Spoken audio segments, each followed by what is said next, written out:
Boom. Live on Facebook, live on YouTube, live on Instagram. Hello, hello, hello. We are a really great show in store for everyone here this week. This is the 9th of February. As always, Sundays, 11 a.m. ish. we're on air. We are talking about news stories that are affecting the business environment here in the country for folks looking to invest, looking to do things, folks who are already here. It's a weekly dose of impactful news, and of course, it's an engaged audience. Those who know I read all comments on air. I look forward to engagement. I look forward to different people's perspectives. So do not be shy. Go ahead, drop a comment, drop your perspective. It's not really just for me. It's about everyone who's on the cast can gain from your question or your perspective. So don't hesitate. Do chime in, right? Per usual, those who are watching this after the fact, do keep in mind that you can always catch us live every Sunday, 11 a.m. ish, right? So certainly welcome, right? And excuse, I may have a more nasally sound in my voice per usual than usual, and that's because I'm finding a little bit of a I don't know if it's allergies or what it is.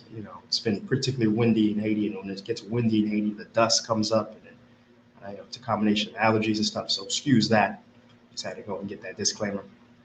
Of course, last week we had a lot of cool stuff going on. In particular, we dropped the Walking in Haiti video, a little different, because the folks are probably familiar with the Driving in Haiti video that I've dropped in the past, where we're just driving around, going to different places. But I thought, let me do something different, a more ground view level, foot view level of the country. And in particular, I thought it'd be pretty cool to just walk around the city, right? And not even put music, because a lot of my Driving in Haiti videos, there's music and come out, which is cool. But I thought I'd not do that. Just want you guys hear the sounds of the street, hear the conversation of people, just real life, how real life is happening in the country. And this was a long video, over an hour plus some change. If you haven't seen that video yet, I particularly liked it. I thought it was pretty cool to sort of engage in that fashion and engage. And I'm looking forward to doing more videos like that.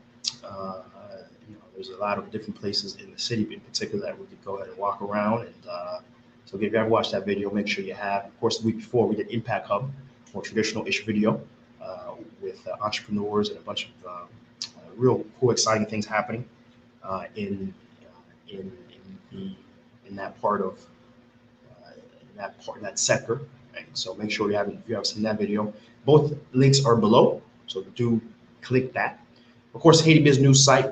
Everything we talk about here, you will be able to see and check out. HaitiBizNews.com. HaitiBizNews.com. Those who are on the Chrome, using the Chrome browser, make sure to download the Google Translate Chrome plugin, and you can set it to automatically translate to French. So if you're a Spanish speaker, you can have it automatically translate to Spanish. If you prefer English, you can have the French that's on predominant most sites coming to the feed. You can have that automatically translate from French to English, right?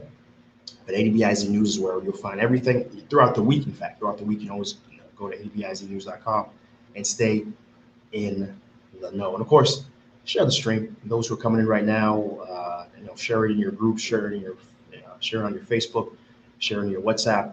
Get some more folks in here. The quality of the stream improves quantitatively. The more folks are here, and the more folks who contribute to the conversation. So make sure to share that stream before you even get started, because those who are from regulars know we have pretty deep diving conversations about the reality of what's going on from a guy who's actually talking to you from the country, as we speak. So there's no there's a rawness in reporting. All right. So let's say good morning to a few folks who I see coming in. I see Judy Ducatel, bonjour. I see G Darius 10, good to see you. As always, my brother. We got Bootlegger from Las Vegas, taking time from the taking people's poker money to come into the live. Good to see you. And IG, I do see a few folks coming into the IG. We got Queen Norma waving, hello, hello. We got Haiti Trucking waving, hello, hello.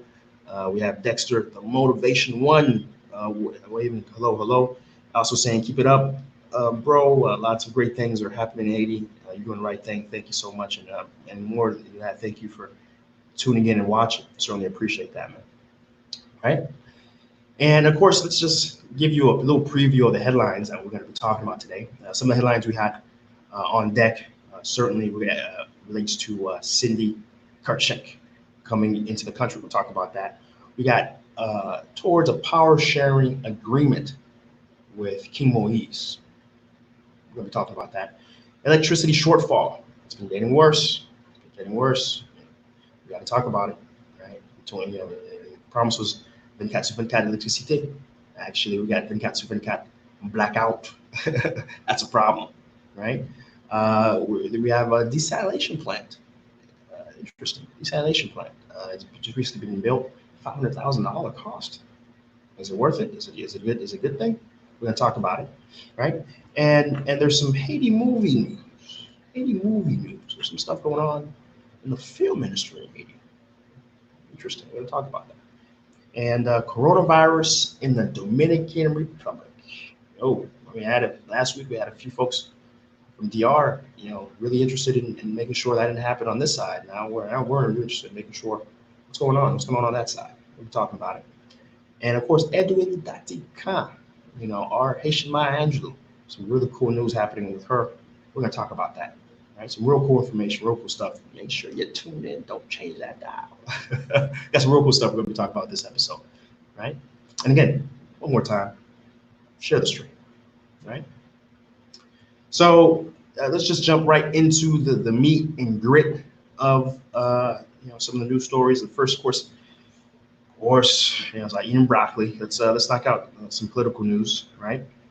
And the two most in particular that needs to be addressed has to be with Cindy Kirchek, Assistant Deputy Secretary to the U.S., visited this week to discuss the current political situation. But in particular, her focus had to do with the border. Certainly, the border has long been an issue in Haiti. So much contraband. And when I say contraband, anything that comes in without that's not processed by customs is contraband. And that can include food, water. I don't want you to think it's drugs, but it certainly includes drugs, right? So anything that's coming in illegally and not paying tax and not being regulated, that's a problem for the domestic market. It's a problem for the state. The state doesn't collect on tax. It's a huge problem. It's been a problem since the fall of Duvalier, and it's been continued since then without any abatement, truly. And so apparently she was in there. She was here. She met with border police. It was a very large meeting. Border police on both sides, both of Haiti and Dominican Republic.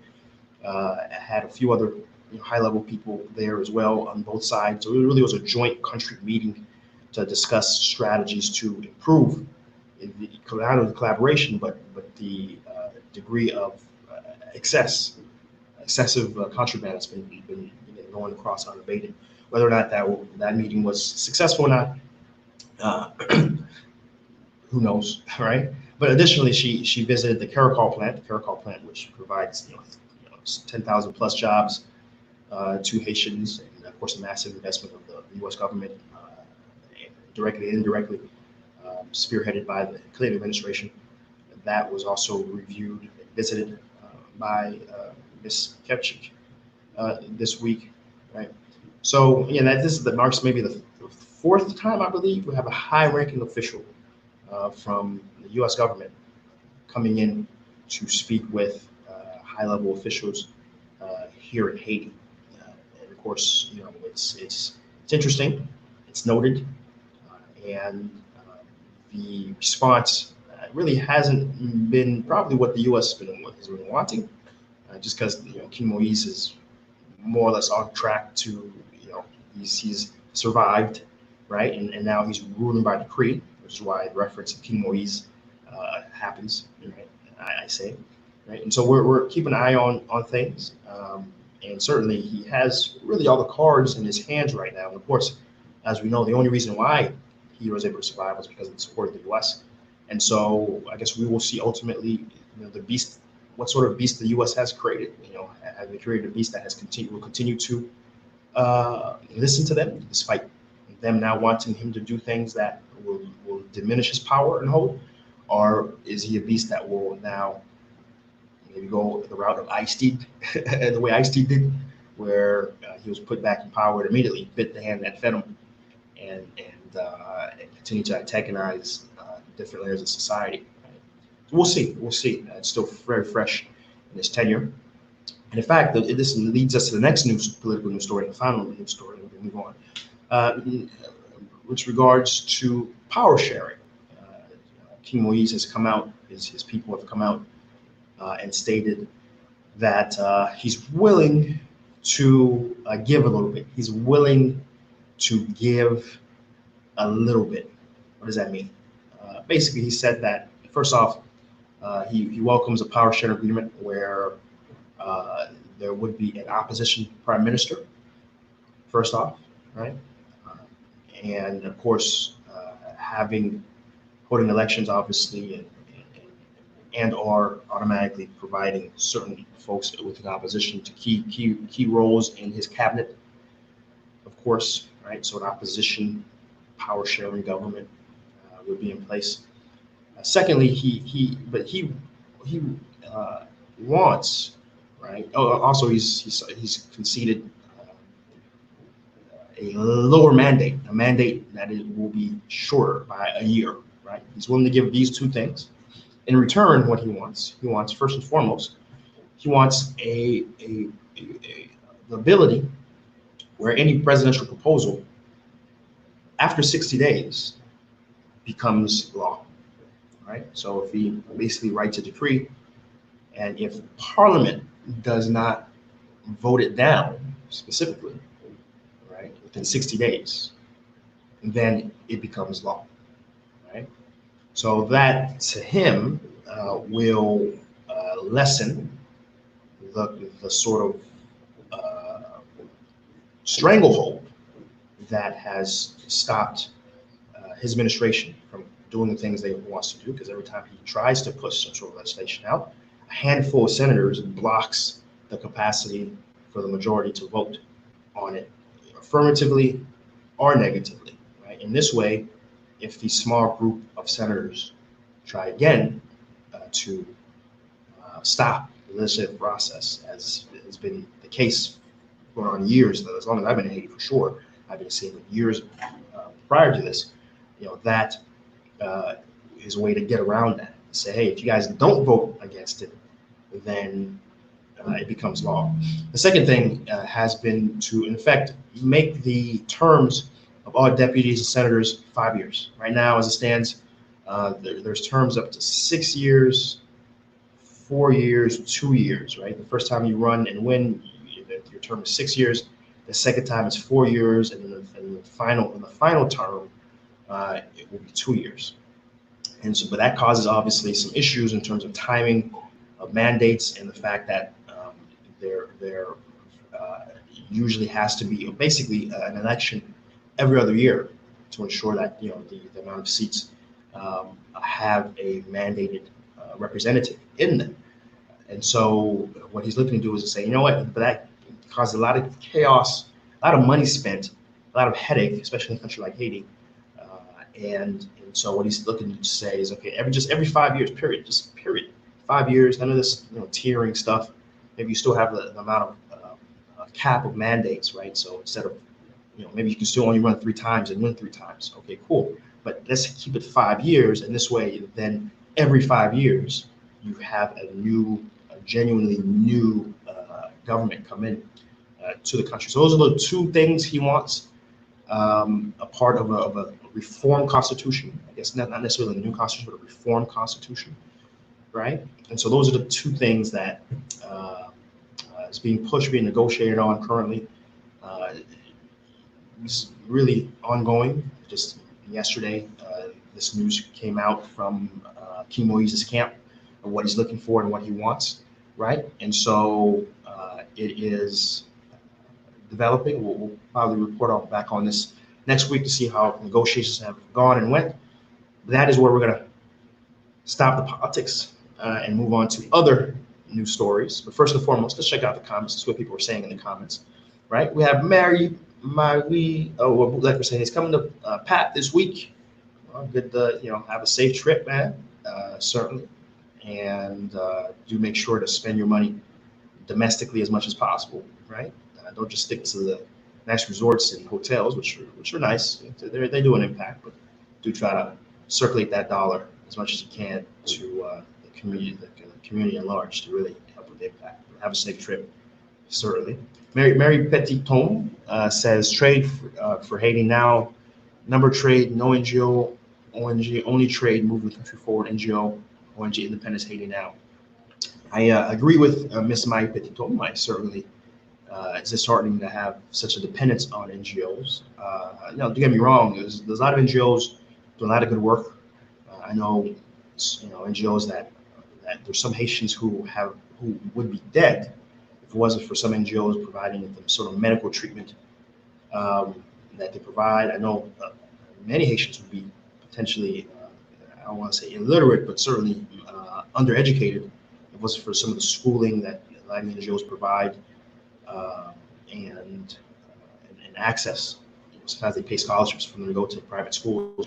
I know a lot of Haitians who would be certainly in a malnutrition state if it wasn't for a lot of these NGOs who are providing food and nutrition and things of that sort to certain populations. I know Haitians who would be without electricity, certain NGOs who are providing electricity and other infrastructural projects to remote rural communities.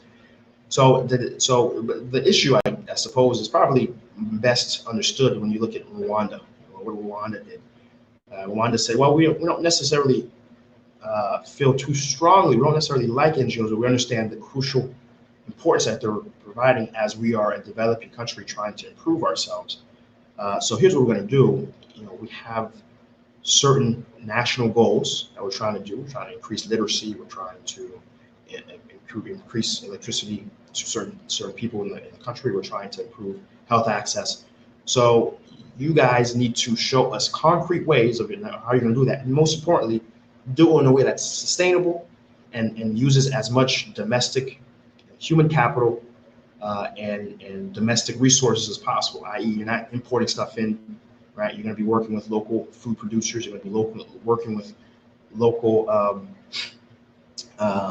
local technicians to do the work. You're not going to have these summer volunteer Christian sessions where these young teenagers from Iowa and other Midwest state, North Dakota, come in and just paint a few buildings and take some Instagram photos. Hey, I'm helping poor Black Haitians. Hey, and then fly back out, right, and live their lives. No, you're going to be working with, you have to employ local Rwandians to do the work, and they gain these skill sets, they gain income. So a very structured guideline of how these NGOs should work and provide impact to the country. And you can see one of the reasons why Rwanda has been so successful, amongst other things, has been that they've put a fence and a target for these NGOs to work, and it's benefited the NGOs, because NGOs ultimately one big thing that you let's see here. One big thing that, let's try to go turn these sounds off here. Boom. One big thing that, all right, sounds are off. One big thing that a lot of NGOs, such as I have, who work in that space, tell me is that they truly, particularly the good ones, right? They feel that they aren't providing as impact as they would want, right? But Rwanda, there is a feeling of greater impact because there's greater coordination, right? The government has stepped in and forced a greater degree of coordination, right? So there is a larger symbiotic impact collaborative impact, that's happening, right? So there's ways to go about it. The short of it, there's ways to go about it. The way the current model doesn't work is unsustainable. And certainly if the government is going to take responsibility, because we can't wait for the government to do anything in Haiti. Certainly some NGOs should really push forward and provide a 5-10 year plan that as many other NGOs could sign on together with a lot of the things I just mentioned in mind. Self-sustainability and coordination, the development of Haiti's people, and the incredible capital that exists, which is agriculture and a lot of different things, right? So, but yeah, thanks for that comment, Mary Petitone. Thank you, I appreciate that. We got Midzua Ivyo saying, hey, how's the kidnapping going? So there has been, in certain pockets of the country, pockets that have always had issues. We talked about this before, Matissan, we talked about Lower Delma, 19 Lower, La Saline, there's Cafu. There's places that have always been trouble hotspots for crime, and they continue to do that. And things, particularly since things have been quiet in the country, they've been able to be a larger headlight on the activity that's been going on, because things have been quiet. There hasn't been any big political rumblings.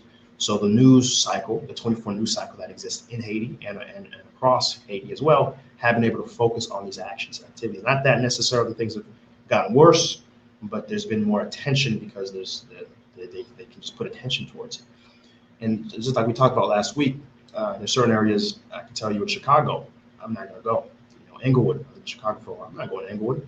Can't pay me to go to Englewood. You see what I'm saying? In Miami, there's places like certain parts of Overtown, right? Certain parts of North Miami that you can't pay me to go to, right? Because there's issues and crime. Right?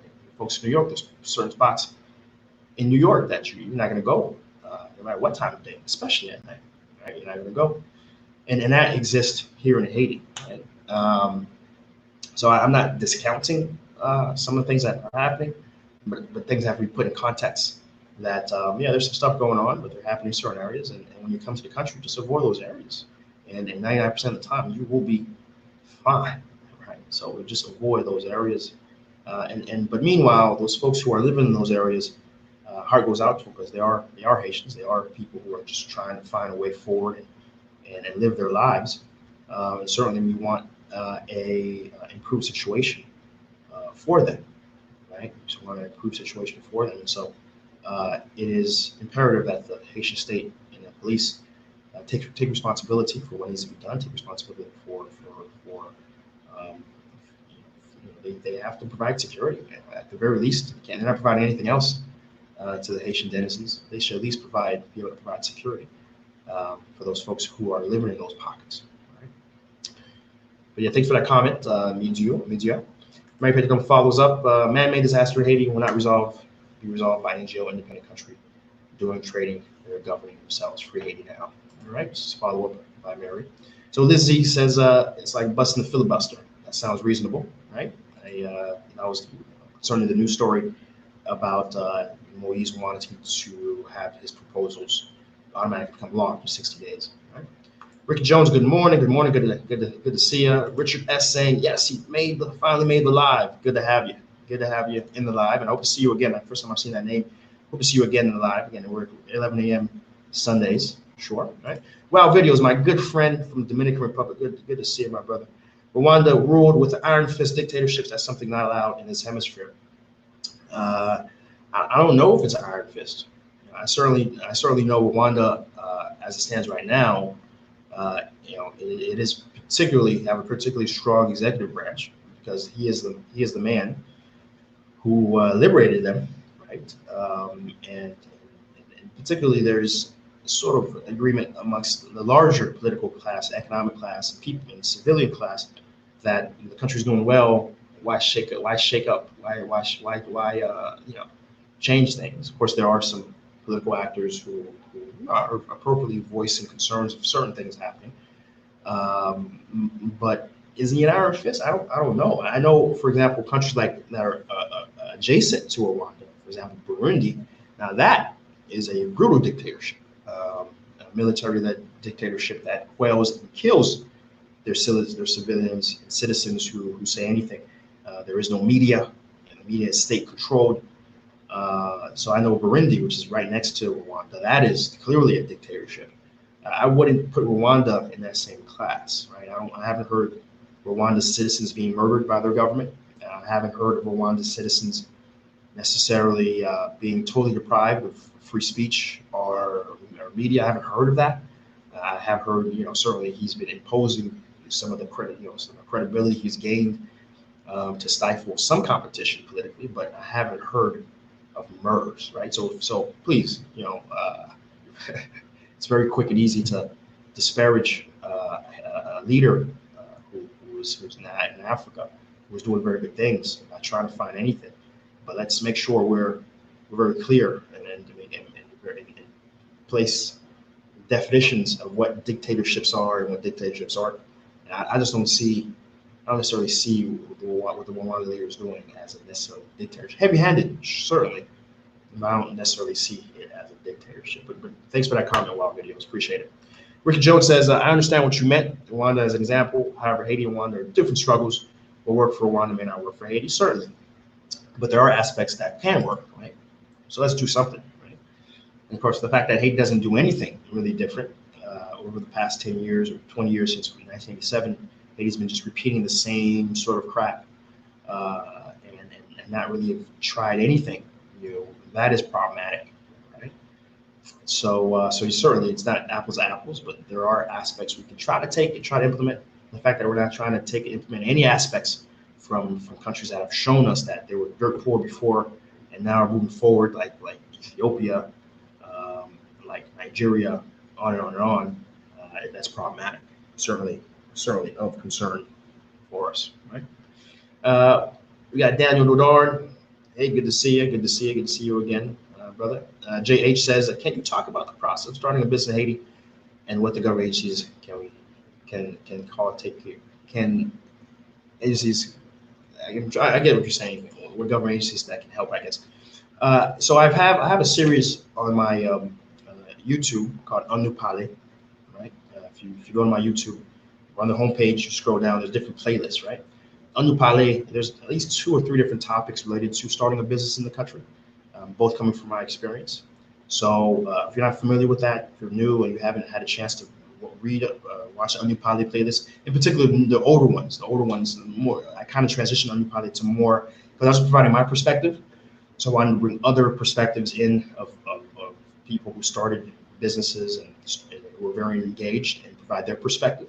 So I kind of transitioned to that. But I am sort of thinking and wanting to kind of come back to my perspective, but I'm not necessarily ready for that yet. In particular, there's some pretty bigger ventures I'm looking to get into, more impactful ventures I'm working on that I'm letting mature. I'm letting it gain the full lesson before I re-engage and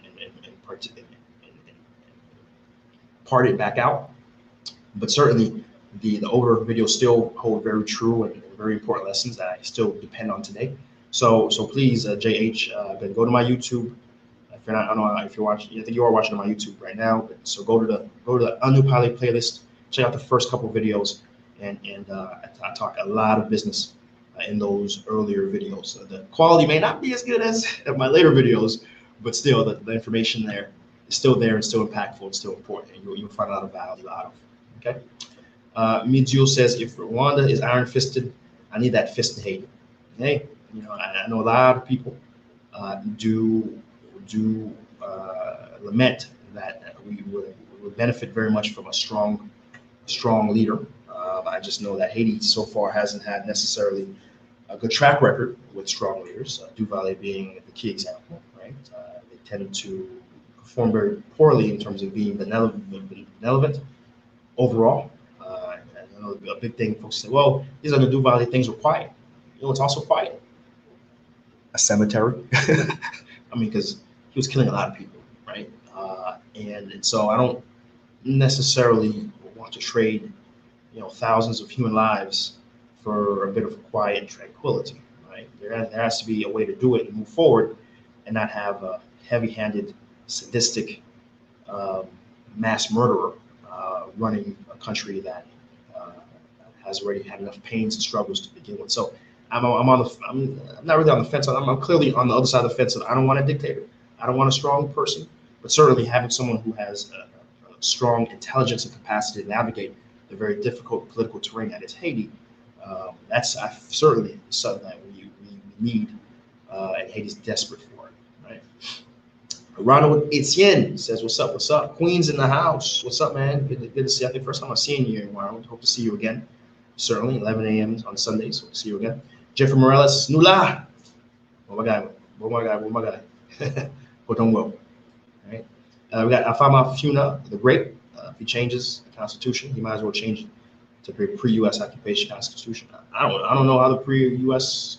occupation Constitution was. I think it's probably dated. I think Constitution needs to be updated for the troubles and issues of the times today.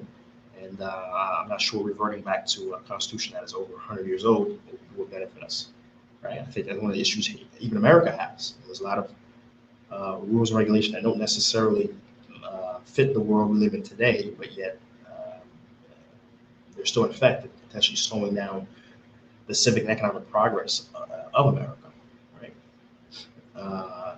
So we got Randy Vincent, big ups, big ups. Only get my news from Haiti from me. Well, good to hear, and that's why we're out here, making sure we're consistent and providing impactful news that really matter, right? And we got a few folks in IG here. We got Francis Fields waving hello, good hello, good to see you. We got Jaquito, Mr. Nurse, saying thoughts on healthcare professionals returning. There's a great opportunity for returning professionals, not only in doing things in Haiti. I know a very simple model that works in Haiti is literally setting up a clinic, putting a nurse that has passed their schooling and has some experience. Again, a small little room off the side of the street somewhere, anywhere it can happen. It can be in the city or in the rural area, and you out of your own pocket can pay some upwards of $200 to $300 just to kind of pay the nurse and pay for re-ups on drugs. There's a lot of pharmacies folks can have people delivered to you directly to your clinic, and so basically set up a clinic, and that's something that there's been a few folks who've done and started, and I've seen work very well, because the charge, and you charge it. You may think patients who are poor can't get like 1,000 good, as a checkup fee, but they can. Is that there isn't clinics to go and spend that money to get health care for, right? And so certainly that is something you can do, and I wish more Haitians did. And you'd be surprised, a lot of these clinics grow into full-fledged hospitals. The most recent story I know of is Cité Soleil. There's a clinic, the name escapes me right now, but they started as a very small clinic, and now they're a full-fledged hospital that's sustainable. Most importantly, sustainability is always a trick. And furthermore, has grown an operation where they've reached out to the community, and for a very small nominal monthly fee, they basically have health insurance, right? For a very 500 good, very small amount that they go out, they collect, and make it very easy to pay that fee. That they and their families can come and whatever ailment that they have be looked at, be taken care of. Of course, they still have to buy medicine, but still the initial fee, consultation, doctor access, but that gives that hospital the ability to be sustainable and last.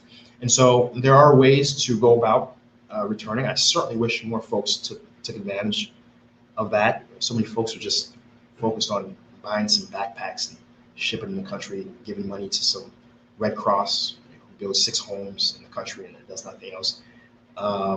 Rather instead thinking, okay, what can I do that advances a social mission, but also can do it in a way that's self-sustainable, where even after I'm gone, this thing can keep growing, keep paying employees, and provide that change that I want.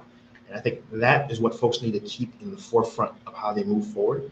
Is yes, I want to do a mission that's socially good, socially responsible, but how do we do it in a way that is going to be self-sustainable, job creating, and last, long after the good feelings of helping moves on, right? But that's one way, Jaquito, Mr. Nurse.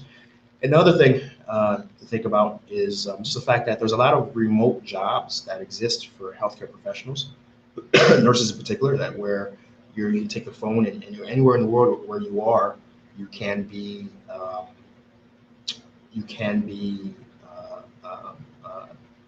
making your very nice, U.S. salary while you're potentially in Haiti, right? And this way, and so while you're in Haiti, then you're doing things, maybe just sightseeing, acting, however it is you want to live your life, you can be doing that, right? So that's something else you can consider. And there's a lot of different websites we can find those sort of remote opportunities as a healthcare professional. So those 2 quick tips that I gave you for free. So enjoy that, right? So Lady Emmanuel, I've already talked about that, and you can go ahead and go on my YouTube or Facebook and rewind. I spent a good 5-10 minutes talking about that. Sorry you came late and you missed it, but I already talked about that. Okay, but thanks for the question.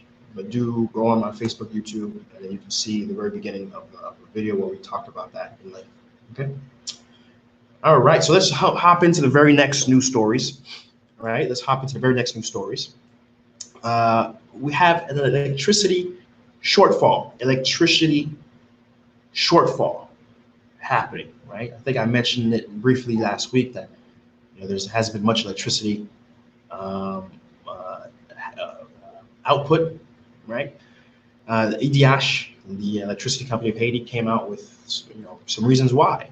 Primarily, and this is something I've known since been in the country, that during times of lack of rain, and because so much of electricity, the little electricity that is produced, comes out the Peligui water dam plant, water goes down considerably. On the flip side, during our rainy season, you basically have 24/7 electricity. It's very nice. During our rainy season, we have a lot of electricity because the turbines can work. So right now, there's only 1 turbine out of 3. There's only 1 turbine working. Generally, even in the best of times, there's only 2. And furthermore, they're saying if the dry season continues, lack of rain continues, there may be no turbines. They're looking at within the next week or 2, if there is not rain, there will be no turbines, right? So right now, this is just the city, the metro area of Port-au-Prince needs about 220 megawatts of electricity. And right now, it's only 88 megawatts are being produced. Now, this includes the electricity power plants that were retaken over under King Moise's push of revindication against who he felt were the causes of the mass protests, which he felt were the elites, in particular the people in the electricity area, because of course he was pushing 24-hour electricity. They didn't like it, so he felt it was that reason. It wasn't the 40% devaluation of the good. It wasn't the 20% year-over-year continual, like for the past 3-4 years, year-over-year 20% inflation. It wasn't a massive amount of corruption. It was strictly elites who were mad and paying people. That's his story. He's sticking to it, right? And so he took over the power plants, and so here we are in a place where there's a lot more blackouts, right? In fact, Dimitri Vorb, who was a very key figurehead of Seejeanty, put out a poll on Twitter, said, "Hey, how are things, guys? Since Seejeanty was closed down, y'all let me know, how are things?" in the poll, and the vast majority of people were saying things have gotten worse, or things are like there's total blackout. Like almost 60% of the respondents said things were gotten considerably worse, right? And I can tell you, living here, it has gotten worse, right? And of course they're saying that it's because of the shortfall of the Peligui water dam, but the reality is the Haitian government isn't good at doing anything. The Haitian government couldn't even scratch his butt without scratching his nose by mistake.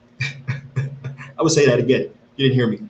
The Haitian government couldn't scratch his own butt without mistakenly scratching his nose. I keep trying to. How is this happening? That's the Haitian government, and the fact that they're being asked to run electricity power plants, and we're seeing what we're seeing now. I'm not surprised, right? And I think this is only the beginning of electricity mismanagement.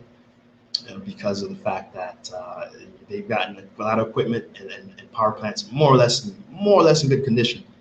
And of course, maintenance isn't part of how the Haitian government operates. They wouldn't know the word maintenance if you put it on the sign of the guy who holds signs up on Instagram. They wouldn't know that, right? So I laugh only because it's so frustrating. I laugh because I've made sizable 20, 30,000 plus dollars investments just in electricity alone in my office. Right? I got solar panels. I got dozens of batteries, literally a dozen batteries. I have two Delcos, two generators. I have a main generator backup and I have a backup for my backup. Right? So I've spent tens of thousands of dollars insulating myself from the electricity situation of the country. And I can tell you those investments are very appreciated right now, where this week, I think for the week now, we've gotten at maybe 5 hours of electricity. Let me say it again, for the week, starting from last Sunday to this Sunday, we've got at most 5 hours of electricity. And I've been fine because of the sizable investments I've had to make. I would rather putting that money towards marketing, would rather put that money towards hiring Haitians to do more work for us and for the team that we have here. But I can't. I have to do things that in normal countries come standard, right? So it is what it is. I'm not complaining. I chose this road to be here, but I share that to emphasize how important it is to think ahead when you're investing and doing business in the country, and just how difficult the electricity situation has been under Kimoi's rule, right? And of course, we'll see when the rainy season does come. It usually comes around March and April. They are able to hide ineptitude a little more because there's water and turbines are running, but you can't hide it forever, right? And another big thing about electricity has been the fact that they're talking about building a 300 megawatt natural gas plant. I'll say that again. They're looking to build and working with Taiwan, and they're just in the talking phase, but they're really trying to move forward with building a brand new power plant, really to help the Port-au-Prince metro area, but obviously the larger country as well. And natural gas would be a big positive. It's a clean energy. It moves them away from the current dependence of diesel, and it would really impact if they can get that. And natural gas prices have been going down and continue to go down. And so I'm certainly for it. I'm certainly would like within a decade to have that progress happen. But we'll see. We'll see. We certainly will see over time where that is. And I can tell you a big part of the electricity issue is the fact that only 18%. We talked about this in prior Haiti episodes.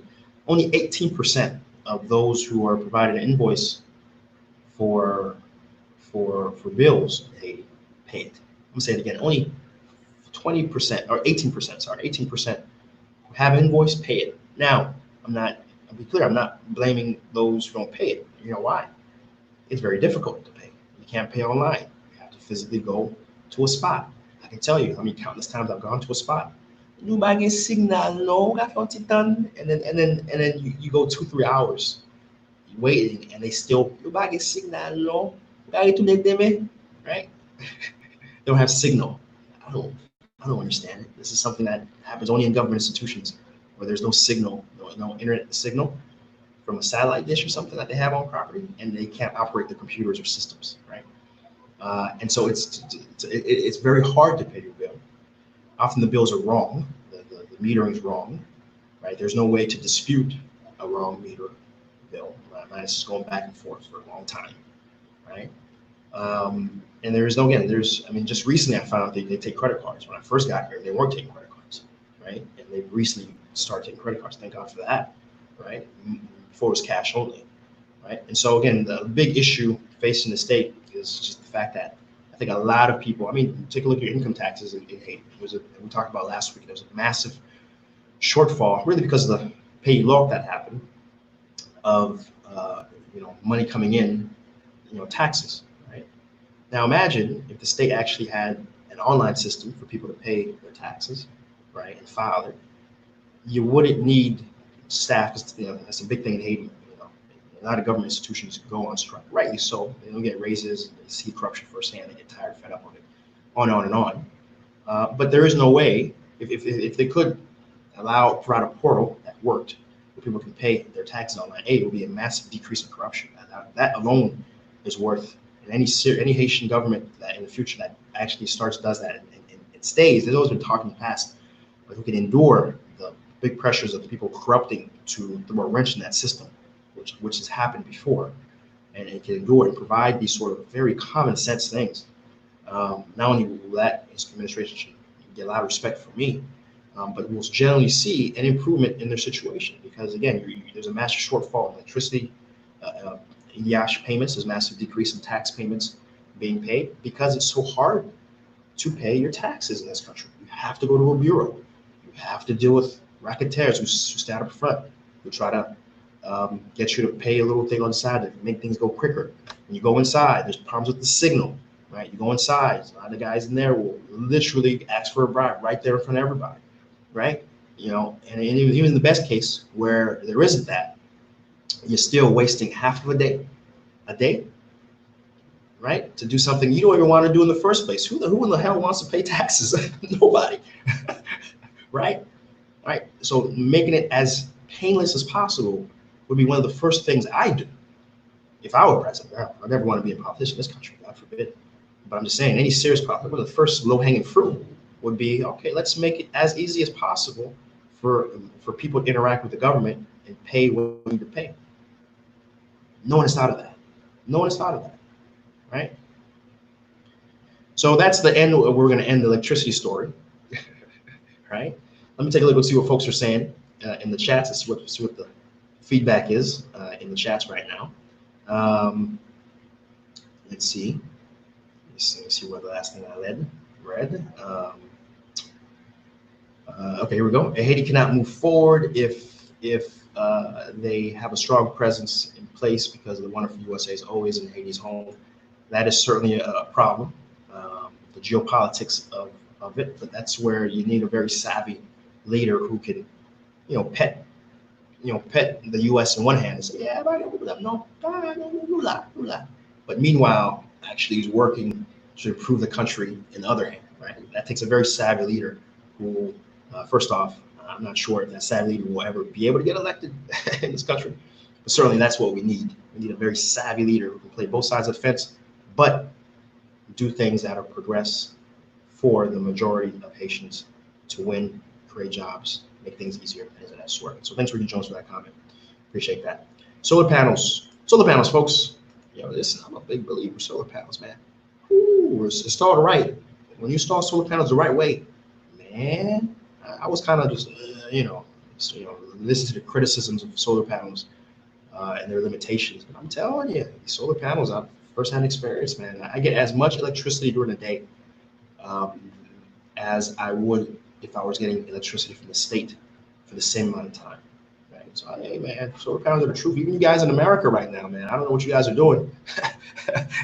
If I was in America, man, one of the first things I'd do is get off the grid. The savings alone would make it worth it over a year or two. So, I'm a big believer in solar panels, man. I need to get with it. Y'all live in the Stone Age, y'all still, getting power from a wire. If you're in a developed country, I'm telling you, solar panels where it's at. Richard S. comes up and says, "Is there a lack of access to renewables like solar?" Well, one of the few things that the Haitian government, I can actually applaud Parliament in particular.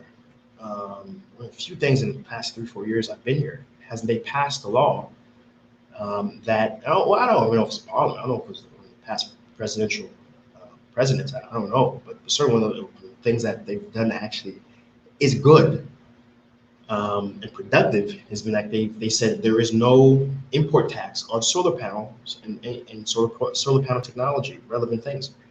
So you can import a solar panel and not have to pay import duties, all right? On paper anyways, on paper. Haiti is what it is. And Corruption is on every single level that exists, and so you won't pay nothing. And those who import know what I'm talking about. But at the very least, formally and officially, there isn't any solar panels tax. So you can import that in. And personally, I've seen a massive decrease in the price, like literally a 30% decrease in the price of solar panels since that law was enacted. So this is also one of the rare times that a lot of times you see a decrease in import tax or something, but you see the price stay the same, meaning that folks are just still charging you the tax price and keeping the pocketing the difference. But it's been pretty competitive, and a lot of different players have been coming in into the space and driving those prices down. And so there isn't technically a lack of access to solar panels, but they're still pretty expensive. I can tell you guys that it cost me to put 8 solar panels on 12 batteries. It cost me, this is before I had some issues, and I had to upgrade my converter and some other things, but not even counting the issues I had that almost doubled the price for me. It cost me around $15,000-$20,000 to set up a system, because you got to do labor and parts and a bunch of different stuff. So how many Haitians have $15,000 to $20,000, to install, right? To have a fully proper system. Now, you can put one solar panel and 2 batteries, but at most, all that's going to give you is about capacity to charge some phones to your overnight, right? Maybe some phones, maybe a computer, but it won't really give you the sort of longevity that you would expect. You can't iron on it. You wouldn't be able to pass a water pump on it to get your water up. And so there is some low-tech solutions, certainly that exist, but for Haitians, a lower price point. But even then, you're still looking at 2 batteries running, 120 each, so that'd be 240. Solar panel itself costs about 200 or so. So you're looking at 400 some odd dollars, and then wiring, and so let's just make it round up to about 550. And then labor is going to run you another $100, $200. So you're looking at $750. How many Haitians have that? You see what I'm saying? And so even though solar panels are pretty, you can get them just about anywhere, but the cost makes it prohibitive for many Haitians that can most benefit from it. Right? Great question there, Richard. I appreciate that. Liz asked, yeah, only 5 hours electricity last week. For sure. Evie, good to see you, my brother. Good to see you. Happy to have you in the chat. Right? You're late. I know you got on me last time for being late, so you're late. Ronald Etienne, what kind of businesses are you currently involved in? A lot of different stuff. I don't want to bore you. I got my hands in a lot of different pots. And not only do I have my own businesses, but I also help other associates who reach out to me and they're looking at working on stuff. Sometimes indirectly, sometimes indirectly. Got my hands in a lot of different pots. Right? But just know I'm in the providing Haitians jobs business. Right. So Bounce Bougie, Haiti needs to manufacture solar panels. Certainly would be great for the country and the economy. I agree. Haiti needs to do a lot of things in the manufacturing space, not just that, but anything that could manufacture and sell to the world would be a benefit. And that's really, honestly, on you guys to think about how you can provide that. It's not about coming here and opening up a restaurant, open up a bar resto, like some Haitians like to do. It's how can you drive investment, in not just your money, but work with a group of Haitians and just people, friends of Haitians, when I say that, to put things in place that could be impactful of that nature. You can't just can't wait for somebody else. You can't wait on the government. See what you can start doing. Right? We have Lizzie and Fort. Well, actually, I think I skipped something. I'm health and fitness professional, 20 years, looking at diversify, invest in industries that will help Haiti develop into a superpower it's meant to be. Okay. The thing I'd advise you to do, Abby, is take your time, move very slowly, because Haiti doesn't really have too many formal structures to invest.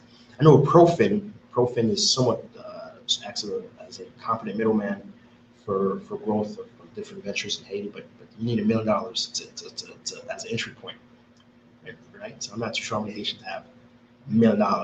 time I line around. But I just advise you to take it slow, do it carefully. Right?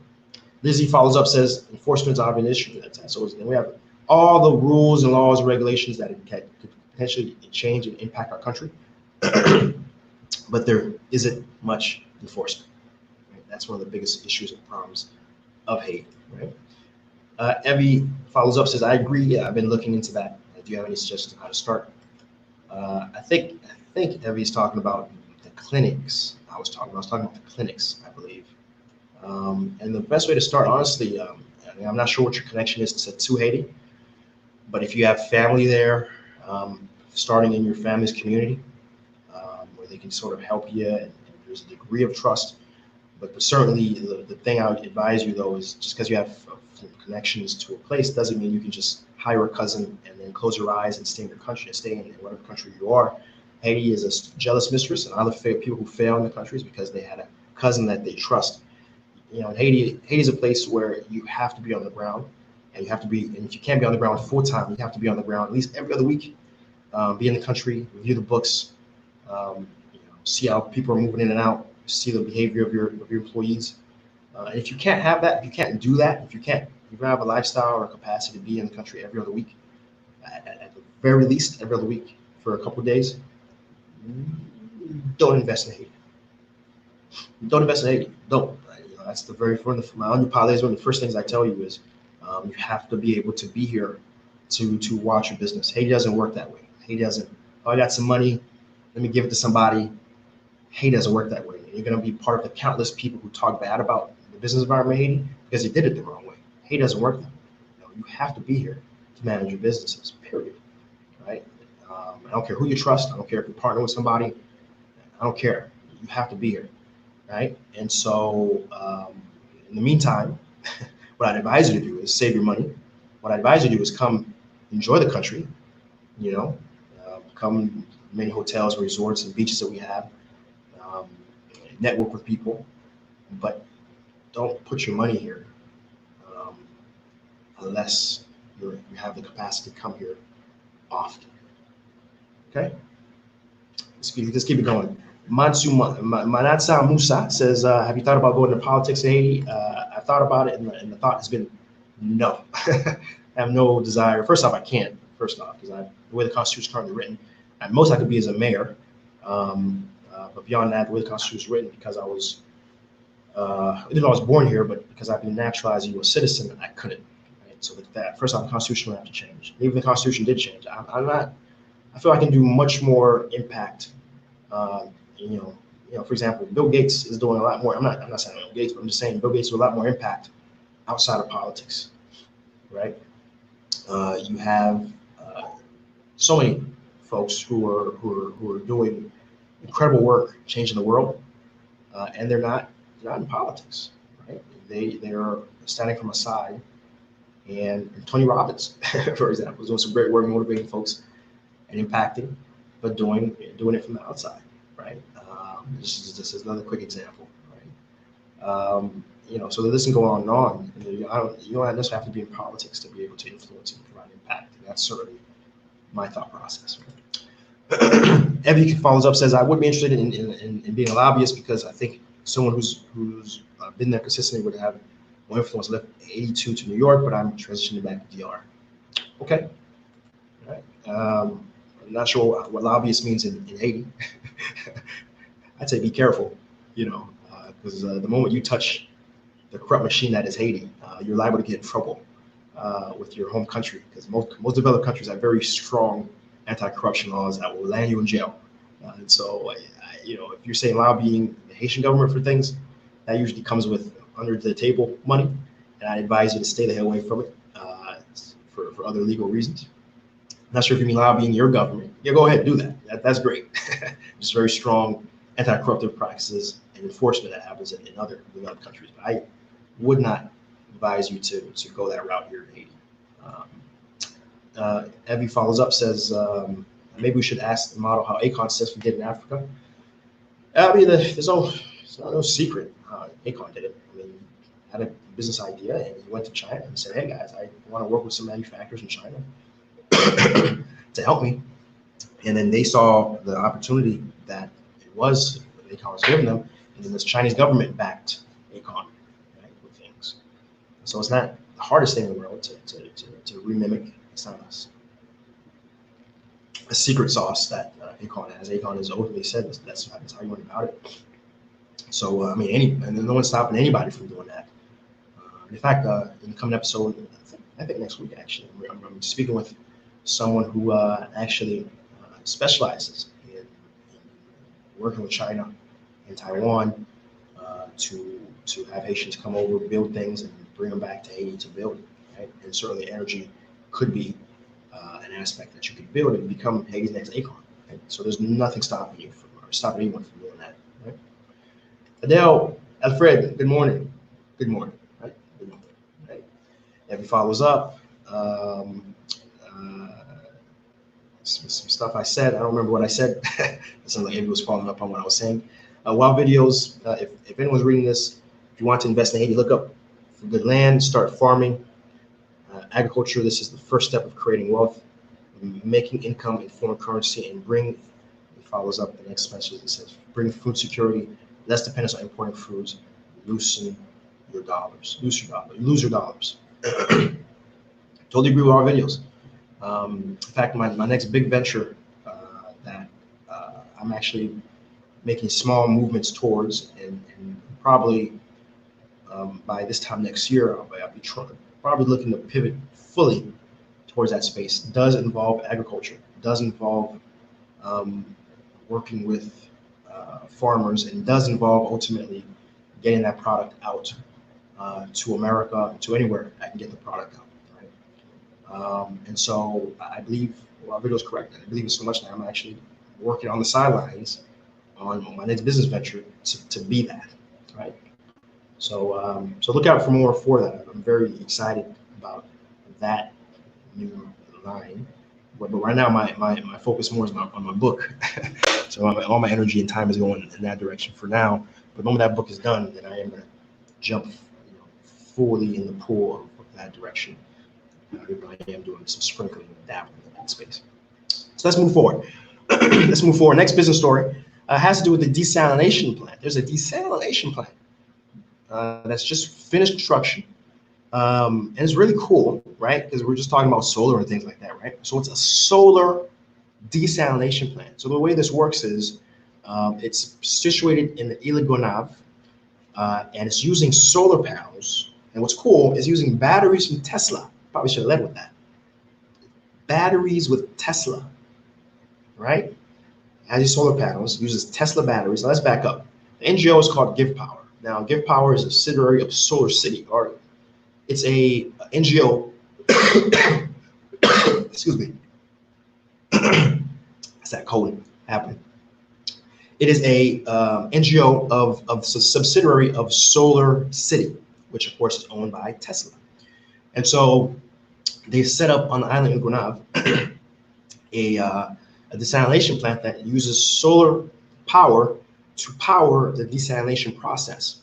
And what's so great about this is the fact that, I mean, this thing's going to, when working at max capacity, be able to produce 75,000 liters of water a day. Ile Gonave, a lot of folks don't know about it. It's that island. When you look at Haiti, like a Pac-Man, it's like a little ball in the center, like a long little thing in the center, like a football. That is Ile Gonave. It suffers considerably. Lack of rain. Doesn't really rain on the island because the mountains are set up and the way wind and moisture flows. It doesn't really get water. It doesn't have many wells underneath either. And so the entire population of around 50 to 100,000 Haitians who live on there have to import their water in from abroad. When I say abroad, from the mainland. They have to bring their water in from the mainland. As you can imagine, that is crazy, right? So desalination plant is going to be able to allow folks to not have to do that. And what's great about it, and again, this solar panel is a 50 kilowatt solar system. The batteries can hold up to 120 kilowatts of power. What's great about it is the fact that it's self-sustainable. It's not just some mission, right? These water bottles are waters that will be sold. One thing that's true in Haiti is that water is private. You know, and people pay for it. It's not like electricity. Like the water in your home that flushes your toilet, you take a shower. You have a water truck come to your home and you pay money, and they pour it into usually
all right, we're back. We're back, guys. Sorry about that. Uh, I think something happened with my internet here. Not too sure what was happening there. But I had to change my fiber box there to something. So, guys, you guys should be able to see me and hear me. Sorry about that. It's one of the things when you're in Haiti and like destabilize Zoom. So everyone should be able to see me. Let me put a test. Let me put a test in the chat there, and let's see if folks are commenting. I'm assuming I should be fine. Okay, we see you. It's all good. All right, fantastic. All right. So where was I? Where was I? So I was saying how Tesla. I was saying how in Tesla has the subsidiary of Tesla, subsidiary and NGO of its subsidiary, is doing some great work. And what I was saying was they're looking to do it in a way that's self-sustainable, right? And do it in a way where you have a lot of the capacity. I remember I was saying, this is what I was saying. The fact that in Haiti, water to wash yourself and water to drink, you pay for. Now you pay for it's pretty relatively inexpensive to refill an entire jug of water with osmosis, drink clean, pure water. It runs about 15. It's just really cheap, like 25 good, which is equivalent to 10 cents or some really low amount. So it's pretty inexpensive. It's very affordable. Right? No one knows we're running out of water in Haiti. But you may hear about food crisis, etc. Right? So that's great news for folks, right? And so what they're looking to do is looking to also sell the water and be able to drive maintenance and growth of that operation to have it last long after they're gone. And that's one thing that's true about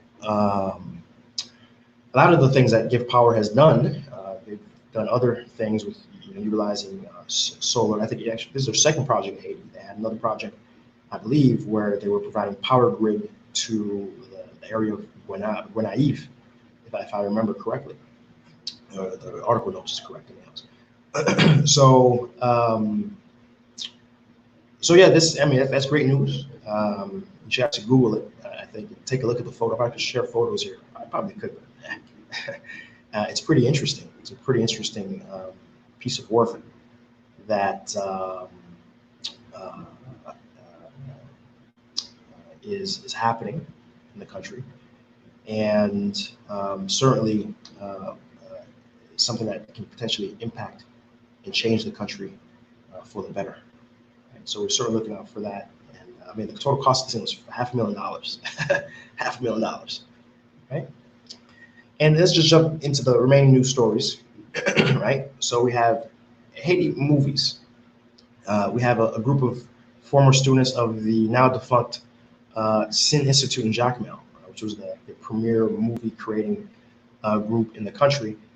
Was over 10 years been defunct, but they're starting a brand new school. Some former students, brand called Seejeanty here in Port-au-Prince, in the Delmas Soissons area, accepting 32 students as their first class, and their modules are going to be including manager training, content production, distribution of content produced on the Haitian market. Right? Certainly, there is opportunity. As you know, the movie market in America generates billions of dollars of entertainment, of money, of sales. Certainly, a more formal system and setup and our own stories like Haiti used to have is huge potential for economic growth. I know, for example, Nigeria benefits greatly through Bollywood, or Nollywood is what they call it in Nigeria, and then of course India has Bollywood that produces on par with Hollywood in terms of the production, and potentially even greater given the population of India, right? And so that's happening. We're certainly looking forward to a resurgent film industry. A little concerned that the social media. They've said that there's a lack of market for Haitian cinema, and if you're looking strictly in the domestic market, that's probably true. But I question if they understand that in the world we live in. I'm talking to you guys right now. We got folks all over the world. I got people from all over the world who watch my other content. That the world is pretty flat, and maybe you don't have to necessarily create for the Haitian market. Create stories that involve Haitians and the Haitian perspective, but with a more international, empathetic tone to it that anybody, no matter where you are, could relate to. That's one reason why American movies do so well, because they provide general stories of friendship, triumph, and ultimately success, right? So certainly I hope somebody can get in their ear and tell them that, and tell them also to leverage social media to get movies out, right? But I'm very optimistic about that news. The coronavirus is in DR. Is it? So here's what happened. So basically, there was about 5 people who visited China, and these people, at least 1 or 2 of them, had a slightly higher temperature, and were given signs that they were sick, so they were quarantined, and they're under a 2-week quarantine. So that's it. There's no confirmed there's no confirmed or 100% finding of the coronavirus, but simply the fact there were people who are being currently quarantined for it. Right? I guess we'll find out within 2 weeks if they actually have the coronavirus and it was prevented. So again, there's no risk for the island so far, and there's no risk for the Dominicans, the Dominican Republic so far. So we're certainly keeping an eye on that. Right? And the final news story has to do with Edwin Danticat, Edwin Danticat, Maya Angelou. As you know, if you haven't read any of her work, please go to Amazon and please type her name in, Edwin Danticat, and I'm sure Malzil, excuse me, and do check out her work, right? And but so she's won the Vilsec Prize, and what comes with that, not only recognition as someone who's doing impactful work in literature, but $100,000, right? So that's huge. I'm very happy for Edwin, Miss Datika. She's someone who has a passion for Haiti as much as I do, and certainly is deserving of so much more. And I certainly wish our government could endow her with some funds and some acknowledgement. Of course, we're many years away from that, right? But so again, congrats to Miss Datika on this massive bit of news, right? So let's go ahead and take a look at the chat. Let's see what folks were saying.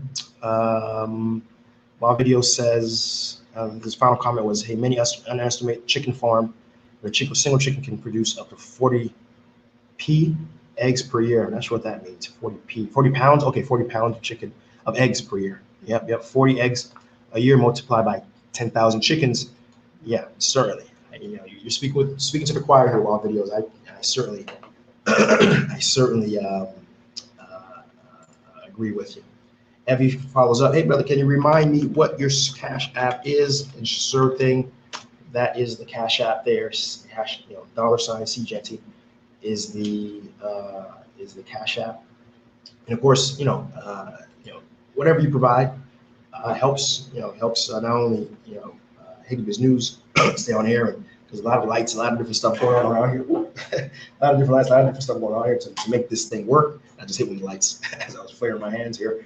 But also there's Seejeanty. When we go on location, there's a lot of stuff. One reason why I haven't really been able to go on location outside of Port-au-Prince really is because everything's out of my pocket, right? And so your contributions do help and would help produce higher quality stuff that are more representative with the entire country potentially. So whatever you give, I certainly appreciate. You got the Patreon link is below too, if you just want to hit that up, and I do shout out to a fellow by the name of Stephen Pierre. Every month like clockwork, in the top of the month, he shoots a very substantial donation to the Square Cash, in fact. So hats off to Stephen Pierre. Respect to you, my brother. And those funds really come clutch. I can tell you, they come clutch. Some months, the expenses versus income is like right on the hair thin there, and that little bit of donation really makes that difference. So hats off to Stephen and anyone else who wants to donate. But again, I'm not one to ask necessarily. I make it do what you do. I'm doing what I do because it has to be done, right? And I'm not someone who sits back and waits. I act, right? But certainly, I'm not going to turn down funds or money either, right? So that's just a quick FYI there. Folks telling me I'm back. What's the most used mobile app in Haiti? WhatsApp. That's an easy question. WhatsApp number 1, and then Facebook is number 2, right? So a real easy question. Right? Abraham says, as Ethiopian, feel bad for Haiti. Okay, Ethiopia is merging power. I feel we should do more to help Haiti. Right? Yeah, I'm sure. I certainly wish there was a stronger bridge for Haiti to Africa. I know there was some talks years ago for Haiti to join the African Union. The African Union itself voted against allowing Haiti to be a part of it, right? And so that's certainly unfortunate. But certainly, if a nation leader could forge a proper relationship with Africa, I think it would be for the benefit of everybody involved. Because anyone who's been in Africa, Haiti will tell you it's Africa in the Western Hemisphere. And given the history, certainly it should happen. Evie follows up and says, I would love to learn more about the media and film opportunity. What's the name of this company? So Cinema New, right? So I think there's only one news story right now, but if you do Cinema New Haiti, I just typed it in the comments there, Cinema New Haiti, that should give you the article, and then you can track down the leaders from there and try to reach out to them and network with them, right? So Cinema New is the name of the organization. Right? Wow Videos follows up, says, no, Genty, then I need didn't have symptoms. They just were in mainland China. Exactly. Yeah, they were tested and sent to the US. They don't have coronavirus. They were set free. They were just okay. Okay, they were already set free. All right, that's good. Good to hear. Wow, videos. Okay, good stuff. Good stuff. Good to hear. The 5 people were tested. They were set free. I did read that they were quarantined for some time. It sounds like they were let go and they're fine now. Edward Williams, what's up? Good to see you. Abraham follows up, says, do you see any emerging leaders in the horizon that can be a leader? No, I don't. That's a short answer. We need one. I don't see one. Ultimately, we'll see how King Moise, finishes his term. Whether history will be kind to him or not. But unfortunately, no. I mean, I see a lot of little leaders meeting. I'm seeing I'm there with a lot of people on the entrepreneurship level who are doing great work. They're employing, they're impacting. And getting, go to my Seejeanty page, you'll see a lot of people I've had a chance to interview and highlight their businesses. There is a sort of revolution happening amongst the youth who are taking back ownership of their economic opportunity and progress and doing it the right way, getting jobs, not necessarily waiting for a handout. So you're seeing a lot of little leaders happening, right? And that's very, very optimistic. I'm very happy about that. But I'm not seeing that on the political level. Political level is as corrupt as it's ever been, right? And that's kind of where we're at with there, right? Our videos follow up on that. Evie just said you just made the first donation. I can see it. I can double check that. I can see that real quick. Okay, and we did. I see it on my notification right there. Evie, big ups. Appreciate it, my brother. Thank you. That certainly will help. So thank you for that. Certainly appreciate it. Thank you again. Big ups for Evie. Thanks, Phil. Wild Videos follows up and says, we have the mainstream media scaring everybody about the coronavirus. It's just one more flu. 2% affected die. We need to take care of ourselves. Dengue, Zika, etc. And I fully agree with you. When you look at, this past winter or past year, including the winter, over 10,000 deaths of the flu. I'm gonna say 10,000 deaths has happened. There's the common flu, right? But yet there's a handful, a few hundred people who died through this flu in China. And remember, the common flu kills people at a rate of double digits. I think somewhere around 10 to 20%, some crazy number, versus this flu was only 2%, right? So certainly, Wild Videos hits on a very important thing that, there's a lot of other diseases, TB, tuberculosis has been proliferating in a lot of countries. The cure rate for the TB is much higher, but it doesn't make for such a sexy story.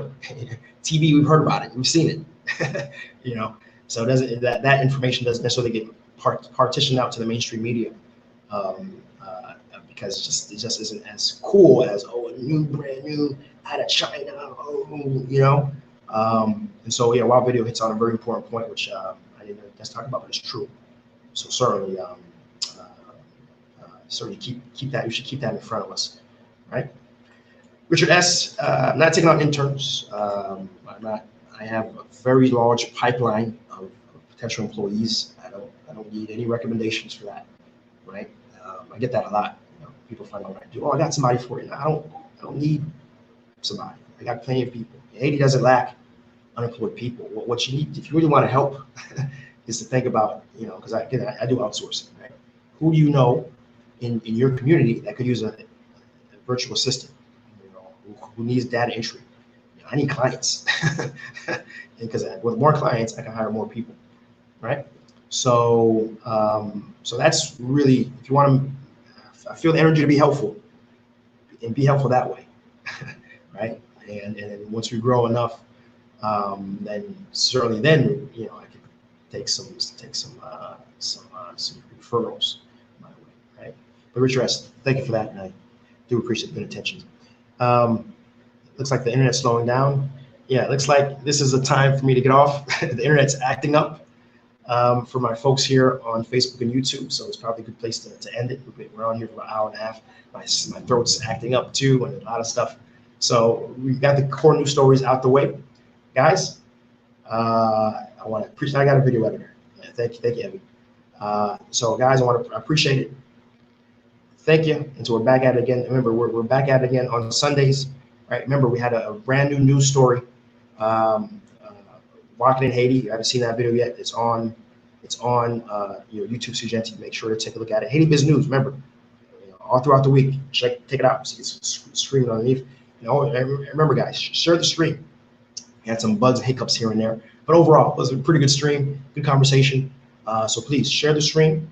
And listen, we're back at it again when we're back at it again. Peace.